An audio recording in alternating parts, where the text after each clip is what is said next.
खूनी कुआं। सीमा गर्मियों की छुट्टियों में अपनी नानी के गांव आई थी। सीमा नानी के घर पहुंचने के बाद अपनी नानी के पैर छूती है और उनसे आशीर्वाद लेती है। तभी उसकी नानी उससे कहती है, इतनी बड़ी हो गई मेरी सीमा, चल जल्दी से हाथ मुंह धो ले, मैं तेरे लिए खाना लगा देती हूँ। भूख लगी होगी ना? हाँ नानी, भूख तो लग रही है मुझे, आपके हाथ के बने हुए पीले दाल और चावल खाने की। कितना टाइम हो गया है मुझे आपके हाथ का बना हुआ दाल चावल खाए हुए। तू तो नौकरी में व्यस्त थी, तो तुझे कहाँ से टाइम मिलेगा अपनी नानी के लिए। और जब इतने टाइम बाद आई है तो ज्यादा टाइम के लिए रुक कर जाएगी तू। हाँ नानी, इस बार पूरे 2 महीने के लिए आई हूँ। सीमा की नानी अंदर जाकर उसके लिए खाना बनाने लगती है। सीमा कमरे में अकेली होती है, तभी उसे किसी औरत के रोने की आवाज सुनाई देती है। वो कभी खिड़की से बाहर झांकती है तो कभी दरवाजे से बाहर झांकती है। उसे समझ में नहीं आ रहा होता है कि आखिर रो कौन रहा है। तभी नानी खाना लेकर आ जाती है।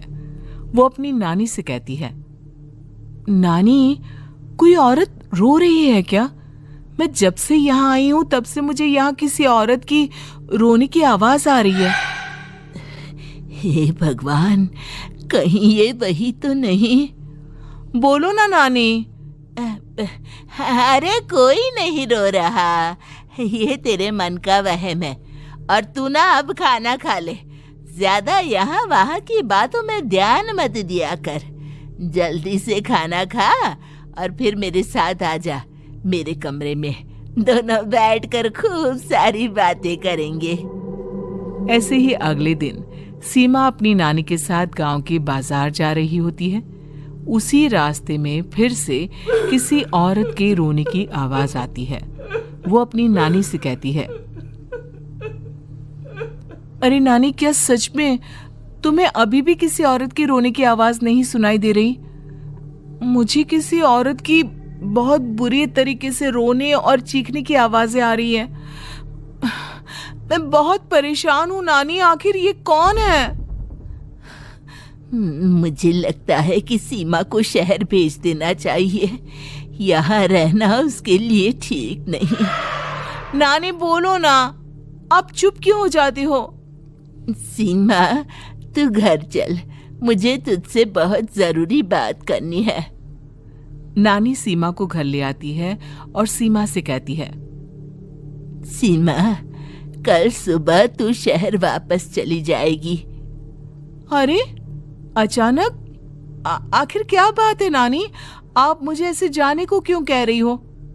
मैं बस जो कह रही हूँ उस पर ध्यान दे। तू कल सुबह यहाँ से चली जाएगी, और ये बात मैं कोई मजाक में नहीं बोल रही। तू कल जाएगी तो मतलब जाएगी। अरे नानी, चली जाऊंगी मैं, ठीक है, पर आखिर बात क्या है ये तो बता दो।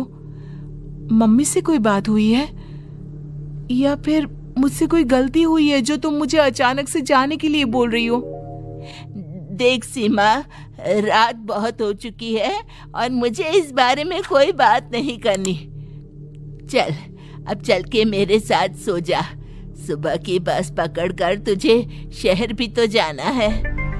सीमा को अपनी नानी का ऐसा व्यवहार देखकर बहुत ही अजीब लगता है। उसे कुछ समझ में नहीं आ रहा होता है कि आखिर उसकी नानी उसे अचानक से गांव छोड़कर जाने के लिए क्यों कह रही है।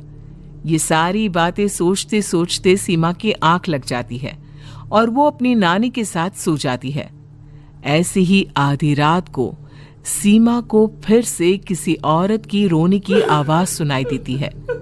वो उस औरत की आवाज सुनकर बार बार करवटें बदल रही होती है और तभी उसे सपने में भी एक अजीब सी औरत की परछाई दिखाई देती है, जो इतना चीख चीख कर रो रही होती है कि सीमा डरकर उठ जाती है।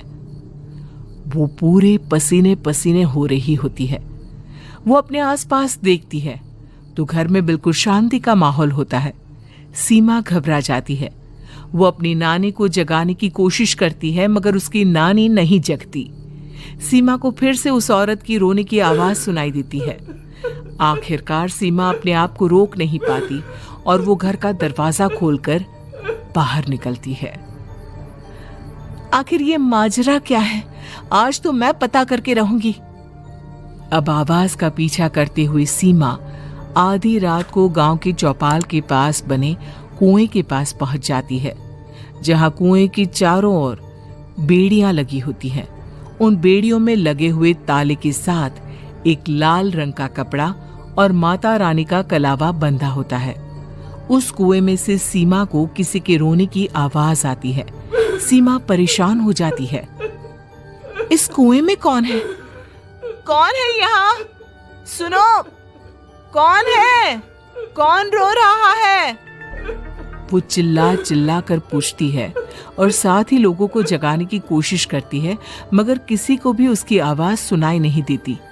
अब सीमा खुद उस कुएं के पास की बेड़ियों और तालों को खोलने की कोशिश करती है और किसी तरह कुछ देर की मशक्कत के बाद सीमा उसको खोल भी देती है।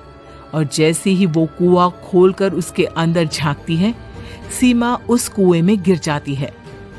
इतने में उसकी नानी की नींद भी खुल जाती है और सीमा को पास ना देखकर नानी परेशान हो जाती है। नानी घबराकर पूरे घर में उसे ढूंढने की कोशिश करती है, जिसके बाद उसकी नानी और सभी लोग उस खूनी कुएं के पास जाते हैं और सीमा की नानी कुएं के पास खड़ी होती है। सभी गांव वालों और सीमा की नानी को सीमा के चिल्लाने की आवाज आती है। बचाओ, कोई मुझे बचाओ। मेरी बच्ची, हम आ गए, हम तुझे बचा लेंगे। नानी, मुझे यहाँ बहुत डर लग रहा है। यहाँ इंसान की कटी हुई मुंडिया, हाथ, पैर और कंकाल है और खून भी है। नानी, मुझे डर लग रहा है। आप सब मेरी मदद कीजिए, नहीं तो ये खूनी कुआं मेरी बच्ची को भी खा जाएगा। अरे मुझे तो ये समझ में नहीं आ रहा कि आखिर इस खूनी कुएं को खोला किसने। सालों पहले इसको इतनी मुश्किलों के बाद तांत्रिक बाबा ने बंद किया था। अरे पूरा गांव खूनी कुएं के बारे में अच्छे से जानता है, तो कोई भी जानबूझकर तो ऐसा करेगा नहीं। मतलब किसी ने अनजाने में इसे खोल दिया है भैया। सीमा को इस बारे में मालूम नहीं था और जब से वो यहाँ आई थी तभी से उसे किसी औरत के रोने की आवाज़ें भी सुनाई दे रही थी। कहीं सीमा ने ही तो उसे नहीं खोला। अगर ऐसा है तो फिर सीमा का बचना बहुत मुश्किल है। वहीं कुएं के अंदर सीमा रोते हुए बैठी होती है कि उसे आवाज सुनाई देती है, जो कुएं के बाहर खड़े गांव वालों में से किसी को सुनाई नहीं देता। आज सालों के बाद मुझे ताजा खून मिलेगा। तेरा खून पीकर आज मैं अपनी प्यास बुझाऊंगा।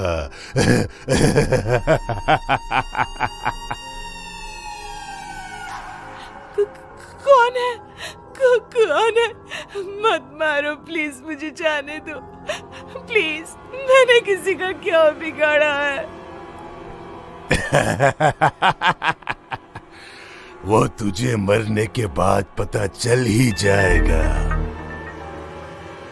जितने में गांव वाले और सीमा की नानी कुछ सोच पाते, उतने में उन्हें सीमा के चिल्लाने की आवाज आती है और अगले ही पल सब शांत हो जाता है। क्या हुआ? सीमा, मेरी बेटी। माफ करना बहन, लेकिन अब सीमा वापस नहीं आएगी। हमें एक बार फिर से कुएं को बंद करना होगा। गांव वाले तभी तांत्रिक को बुलाकर लाते हैं। एक बार फिर अपनी शक्ति से तांत्रिक बाबा उस कुएं को हमेशा हमेशा के लिए बंद कर देते हैं और वहां एक बोर्ड लगा दिया जाता है कि यहां आना मना।